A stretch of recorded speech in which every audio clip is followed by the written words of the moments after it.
Saudi Arabian Airlines. What started with almost getting denied boarding in Tunis, this was probably one of the worst check-in experiences I have ever experienced so far. Turned into one of the most surprising flights I have ever taken. Exceptional service, cozy cabin interior, and an incredible meal in the air. In this video, you will see why Saudia may just be one of the most underrated business class experiences in the Middle East. Fancy joining me on this adventure? Welcome to Fly with Dominic.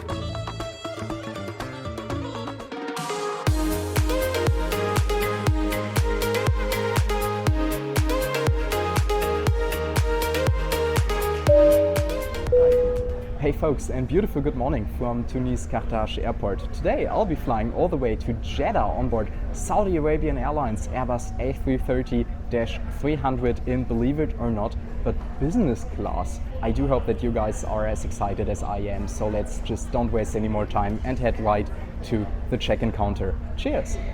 The journey began at Tunis International Airport, a facility that, while modest in size, handles the majority of Tunisia's international traffic. Today's Saudi Arabian Airlines flight SV366 was scheduled for departure at 11:40 am. However, I received an email early in the morning notifying me about a 2-hour delay. While that certainly wasn't ideal, the communication was proactive and gave me enough time to adjust my plans accordingly. Check-in, however, turned out to be far more complicated than expected. What should have been a routine process took nearly an hour, but let me explain you everything in detail while passing security control and heading towards the gate area. So the reason was rather unusual. The ground staff here in Tunis initially didn't believe that as a German citizen I could enter China without a visa. Even after clarifying the regulations, the check-in system itself required a visa number to generate a boarding pass, which I obviously didn't have. Only after the Saudia station supervisor arrived and made several phone calls with the airline's head office, a workaround was found, and I finally received my boarding passes. What a torture. Alright, so making a long story short, this was probably one of the worst check-in experiences I have ever experienced so far. But well, let's try to get rid of these negative impacts I just had and take a closer look inside the Tunis Air business class lounge here in Tunis, which I am entitled to use thanks to my business class ticket with Saudi Arabian Airlines. And let me tell you something. In contrast to the Tunis Air A320 flight 2 days ago, the lounge actually turned out to be a surprisingly pleasant space. Stylish interiors, comfortable seating areas, and a friendly atmosphere made it a decent place to spend the remaining time before boarding. There was even a relaxing room featuring several angled chairs. Perfect for taking a quick nap before or in between flights. I, however, settled in near a large glass front overlooking the apron, where a Tunis Air A320 was parked, and I was also already able to spot today's Saudia Airbus A330-300 right behind it. The lounge offered a well-curated buffet with several hot dishes, a salad bar, and an impressive selection of desserts. There was even a bar with a dedicated bartender who recommended me a local Tunisian beer, freshly poured and generally good. Alright, I finally found a nice seat with a lovely view over the entire apron here in the Tunis Air business class lounge, and I got to say that the staff here is like super kind. They are so amazing.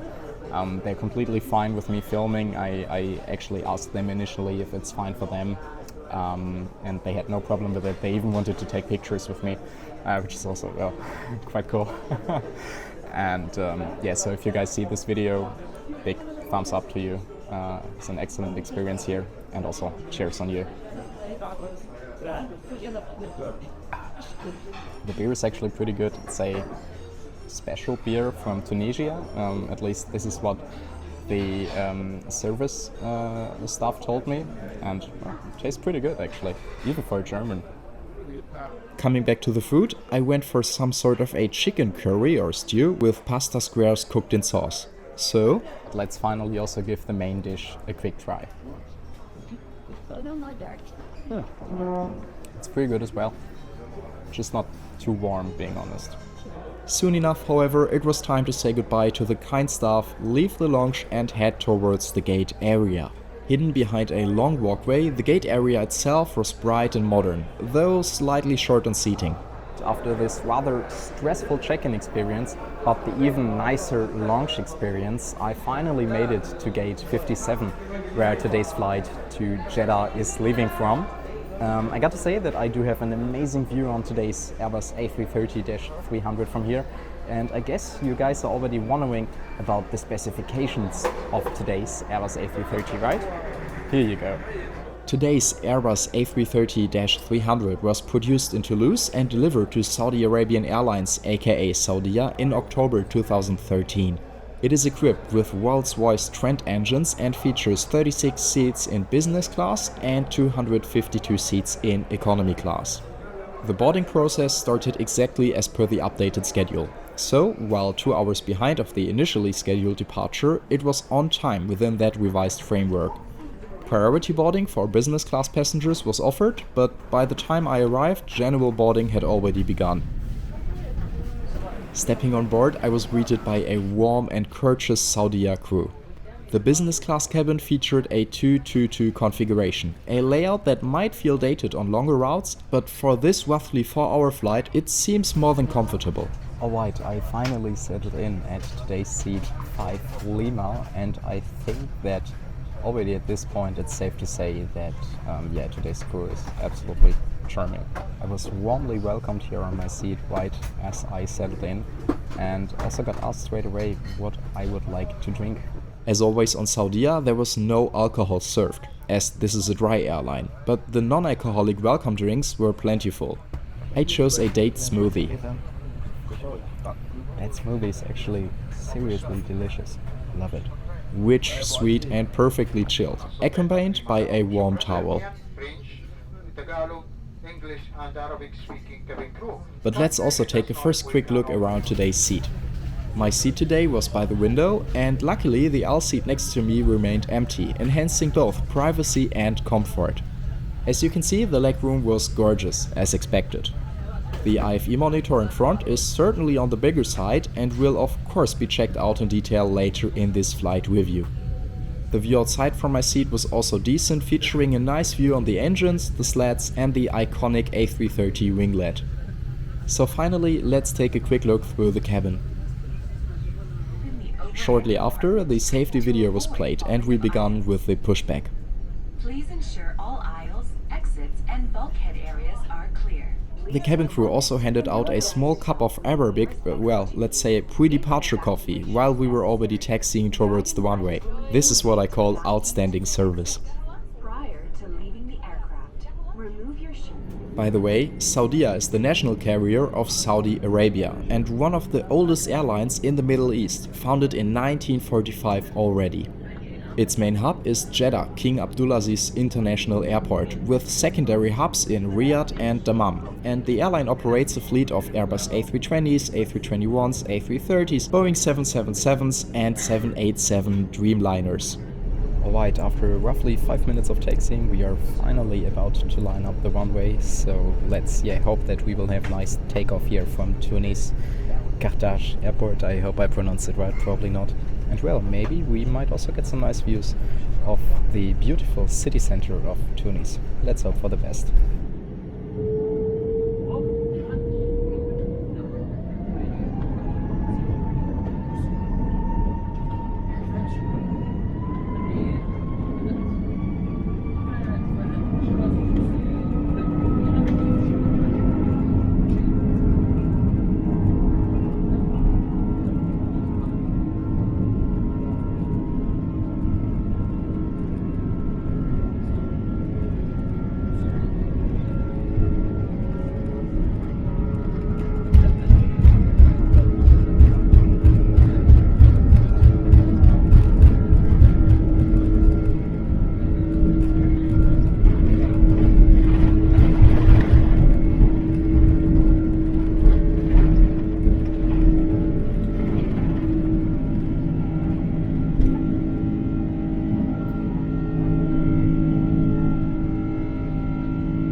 after takeoff, the departure routing from Tunis Airport offered beautiful views over the Tunisian coast with its beautiful beaches and crystal clear water.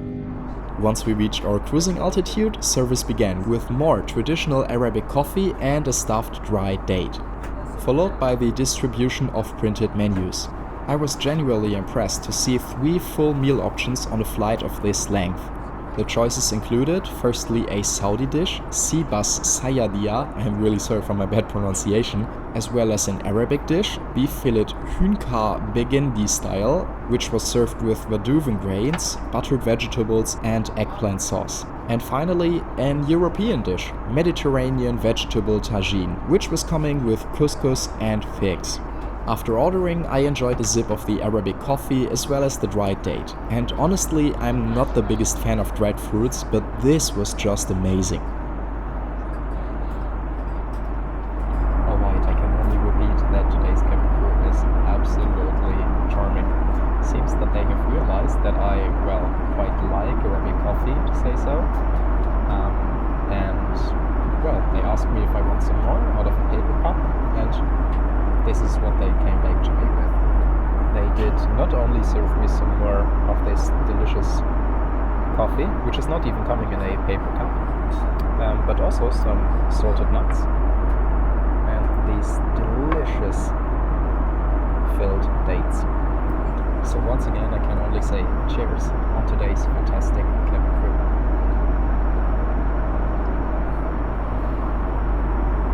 Love that stuff. One more. And with this beautiful view outside the window, somewhere overhead the Mediterranean Ocean, the meal was served by the cabin crew. I opted for the Arabic beef dish, which turned out to be an excellent choice. This is probably one of the nicest presentations of a business class meal I have ever seen on board an airplane. Okay, to be honest, I am mostly flying economy. But anyway, the beef fillet looked well seasoned and absolutely mouth-watering. Especially the grilled green asparagus on top of the grains was a nice touch. The main was accompanied by bread rolls of choice, as well as these creatively designed salt and pepper shakers. Also, we got a nut tart for dessert, some thickly sliced chicken breast topped with ground pistachios, and finally a tomato cucumber olive salad. Drink-wise, I couldn't resist to take yet another delicious date smoothie. And as you can probably imagine, I am really looking forward to finally give this meal a try. But first, let's take another sip of that date smoothie. I feel like I really need the recipe for this. As always, it was quite a challenge to get everything on one fork for the perfect first bite. But the hassle was definitely worth it. The flavors were balanced and rich, unmistakably Middle Eastern, but refined in style. The thick sliced chicken breast was all white, but could use other ingredients as toppings. For me, it was a little too simple, if I may say that. One thing I must point out, however, is the eggplant sauce. Simply the perfect dip for the bread rolls. After the meal, I took a quick nap and was surprised by the early sunset, so it's definitely time to explore the seat in detail now. Upholstered in beige leather, it could recline into an angled flat position, which is certainly comfortable for rest, though not a true lie-flat bed. The compartment underneath the armrest, which was also hiding the IFE remote control as well as an universal power outlet, was practical. Also, a small reading light next to the headrest added a nice touch. A comfortable white pillow with even a small Saudia branding as well as a blue blanket have also been provided. Perfect for a quick nap, right? The in-flight entertainment screen was large enough for comfortable viewing, though its age was visible. The content selection, however, was extensive, with a wide mix of Arabic, Asian and Western movies and TV shows. The over-ear headphones provided were of good quality and delivered clear sound. The approach into Jeddah was serene, just minutes after sunset, the perfect conclusion to this flight. Sounds like a good timing for some random facts about the A330, right? So the A330-300 is Airbus's longer variant of the A330 family, designed primarily for medium to long-haul routes. Saudia's A330s typically feature 298 seats in total, including 36 seats in business class. Depending on configuration, the aircraft has a range of up to 11,750 kilometers. But let's finally enjoy the landing in Jeddah.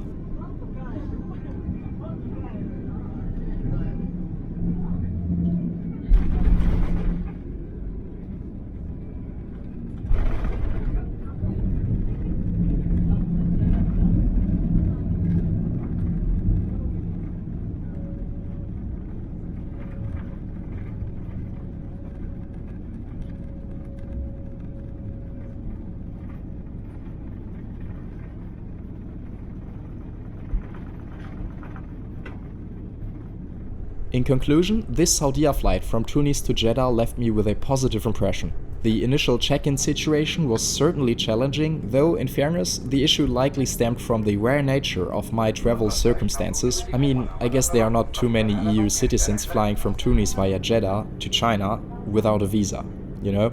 Once on board, everything reflected in a high standard. Warm hospitality, excellent food, and a comfortable cabin product that exceeded my expectations for a flight of just 4 hours. For me, it is honestly quite hard to understand why Saudia sometimes receives mixed reviews. My experience so far has been consistently pleasant, professional, and enjoyable in both economy and business class. Overall, and I don't say that often, an excellent performance, especially by today's cabin crew elevating this flight significantly. So, as always, thank you guys for watching this video until the very end. Have a fantastic day and cheers!